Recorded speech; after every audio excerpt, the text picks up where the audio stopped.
Assalamualaikum dan salam sejahtera kepada semua para pelajar. Okey, malam ini saya nak berkongsi sedikit mengenai tajuk pronouns. Okey, tajuk pronouns. Alright. Pronouns ni terbahagi kepada dua ya.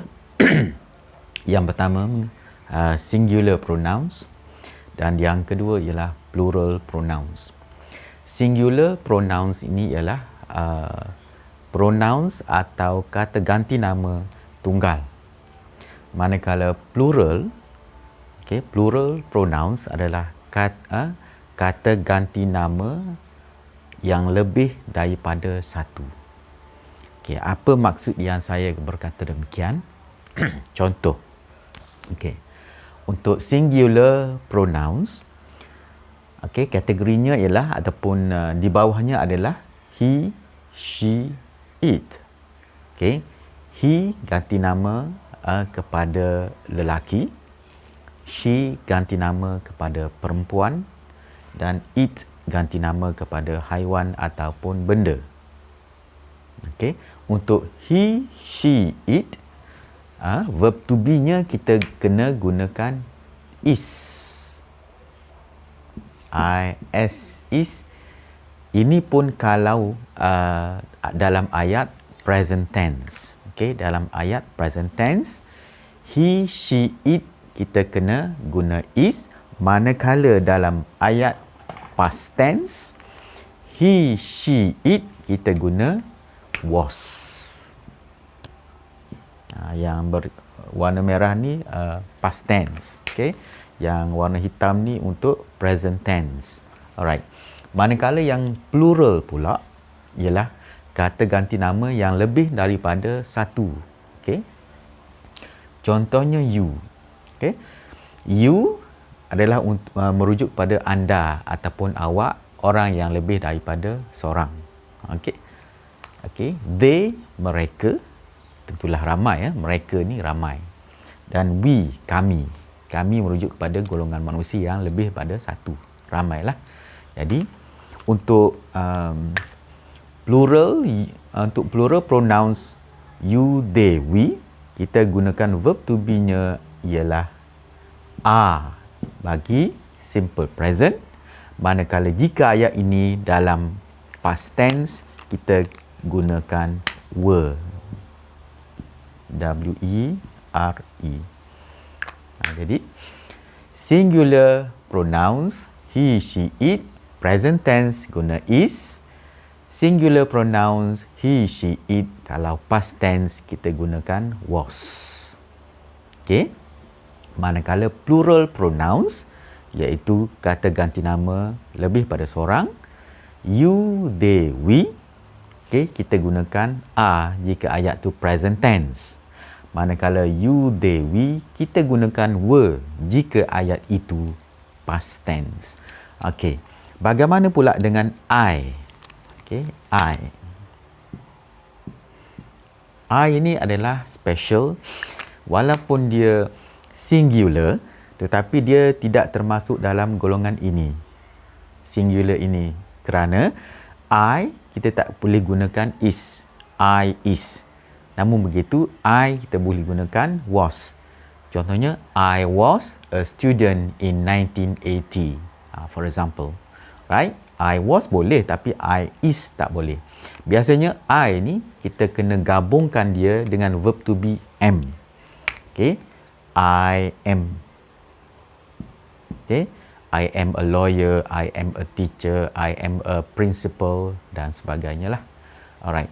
Di sini sukalah saya menerangkan sedikit ya mengenai pronouns. Pronouns ialah kata ganti nama ya.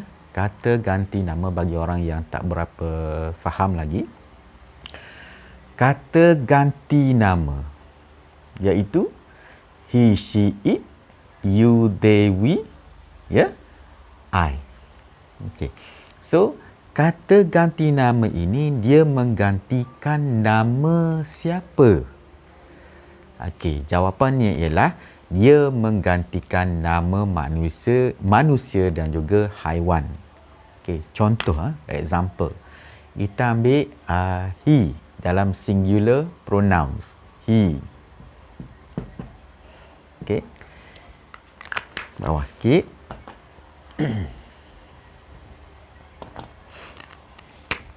He. He adalah kata ganti nama kepada lelaki. Okey, ataupun male, lelaki. Okey, contohnya Ali. Nama orang tu Ali. Okey, Ali.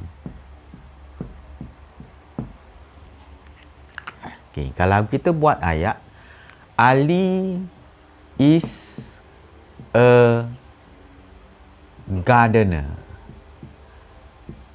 Gardener. Okey, tukang kebun. Jadi, bila kita gunakan Ali is a gardener, kita gunakan verb to be dia is. Sebab Ali ni ialah singular. Okey. Bila kita nak menulis ayat yang kedua, okey, katalah Ali is a gardener, ni ayat yang pertama.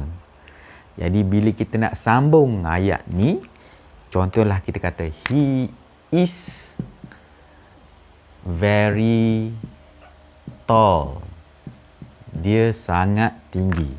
Jadi he ni masih lagi menceritakan tentang Ali. Ali is a gardener. Ali seorang tukang kebun.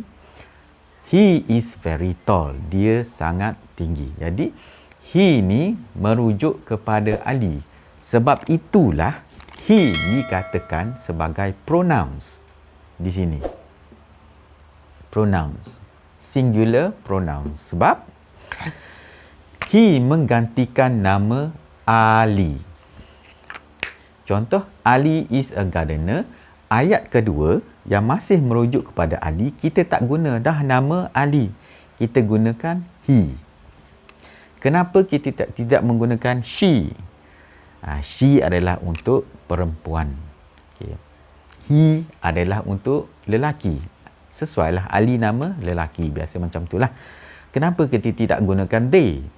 They adalah merujuk kepada mereka. Lebih pada seorang. Manakala Ali ni bukannya ramai. Ali ni hanyalah seorang. So kita merujuk kepada Ali seorang. So sesuailah kita gunakan he.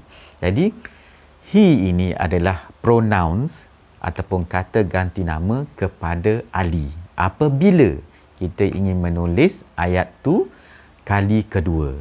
Kerana he ni ganti nama kepada Ali. Okey?